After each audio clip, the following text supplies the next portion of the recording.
Bonjour, chers frères et sœurs qui sont sur cette plateforme-là. Franchement, je crois que on doit comprendre ce qui est en jeu dans notre pays. Je suis vraiment affligée quand je lis certains commentaires parce que ça n'a vraiment pas de sens, quoi. Rendons-nous compte de la réalité des choses. Les Ivoiriens aujourd'hui ne sortent pas pour défendre leur pays. Ça, c'est un fait. Parce que les peuples qui ont voulu la révolution chez eux, ils ont réussi à l'avoir et à faire partir le dirigeant qu'ils voulaient faire partir. Prenons l'exemple de Madagascar, prenons l'exemple de la Tanzanie tout récemment, prenons l'exemple du Burkina dans le passé, du Sénégal il n'y a pas très longtemps. Les gens sont sortis, sont restés dans la rue, ils se sont battus. Ok, c'est vrai, il y a des pertes de vie humaines, effectivement, ça fait mal. Et on pleure nos morts. Et nos morts à Naïo, on les pleure encore. Mais on ne peut pas faire de révolution si en face, on s'attend à ce que les gens ne réagissent pas.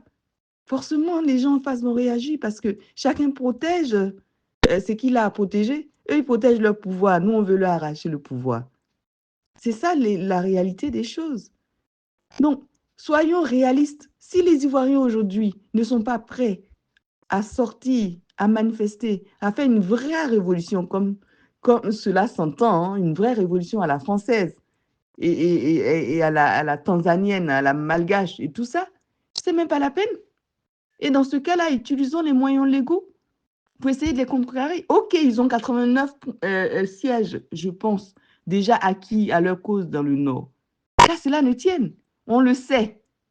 Mais qu'est-ce qu'il faut faire pour qu'ils ne soient plus majoritaires à l'Assemblée?